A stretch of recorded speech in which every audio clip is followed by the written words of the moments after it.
We lived in Calcutta till I was about 8 or 9 years old. We were just two daughters, my sister Ranjini and I. So we grew up with a lot of freedom. When we were quite young, we used to travel all over India. And I remember even today standing on the steps in Nalanda at the ancient ruins of the old Buddhist university and being mesmerized in a way by the brick and the ruins and imagining what it must have been. So I guess my interest in archaeology and architecture perhaps in some way was born at that time.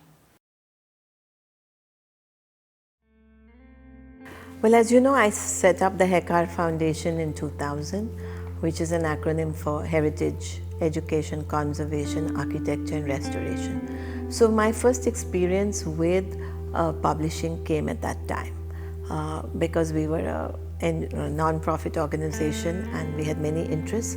We began to publish books ourselves. But I never ever thought of publishing a book about my work. And when Nandini came into the practice, I had more opportunity and more time to accept invitations around the world to lecture and also to teach in my own way. And I remember after every lecture that I gave, people would come up to me and ask me, where can we get a book on your work? And that was a strange question for me, that people were asking me for a book on my work. I guess there's always an anxiety for me that what happens when she goes, and I want all of this to remain in a way.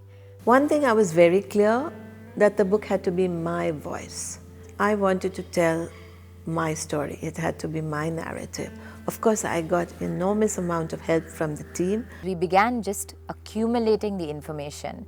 So just putting together old drawings and right from her thesis days to, almost 35 years ago, that really took its time as well. All three of us, me, Nandini and Mrs. Somaya, were sure that, it will be an exercise which will be more reflective, wherein we kind of look back at the practice and see what values it has built over the years. The ideas of curation from Rituraj as to how the book should be structured without it being overwhelming, as there were over 200 projects that were built across these decades, but that there be several aspects. And I think that's another very important part that Ms. Somaya herself and I wanted, that the book have the vital milestone projects that created and really pushed the firm further across the decades, that it had dialogues that were important in conversation, because I think her interests go so beyond architecture. They go into history, they go into the city,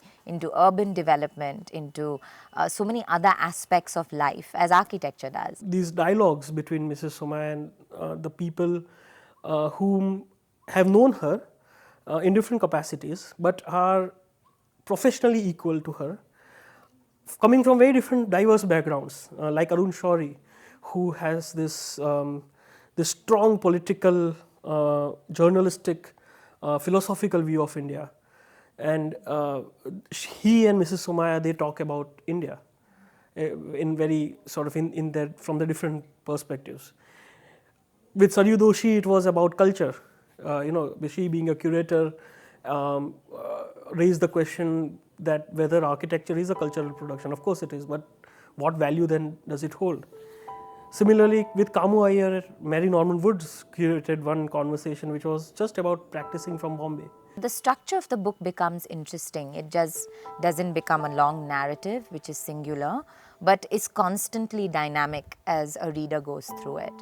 The essays were not just about me, but was the context of architecture, and in some ways how the practice existed at that time, how it affected architecture, what it meant.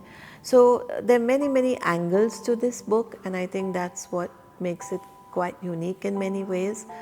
It was also important for me that this book should be readable by students of architecture, and I hope they will learn from it. For the book, we revisited many projects that were mostly done over the period of 40 years. So the kind of project that was built past 20 years back, and we had read a lot about it in the office. We had studied a lot of material about it. We knew how the project looked like, but those were shot back then when they were done.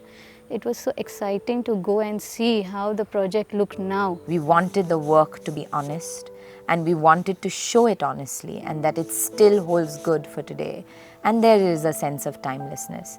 And that sense of timelessness also has to hold good with the book. Though she has that very modern aspect in her architecture, she still is rooted very strongly. Like, she has one foot in both worlds.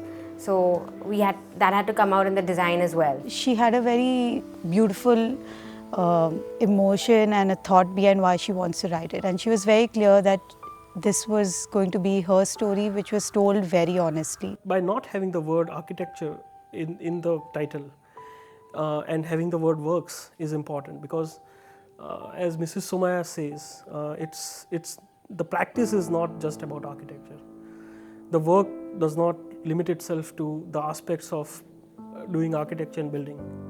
It is a cultural practice, it's a social practice, it's a practice in economics and of craft and a very different, it touches all these diverse and unbelievably wide disciplines, and somehow she is the, once she said, a conductor of a very disorganized orchestra. Of course, my role will change. Of course, responsibilities will change.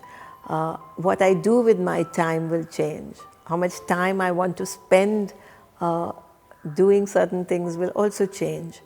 But I don't think that I can ever be separated from architecture, because it's my entire being.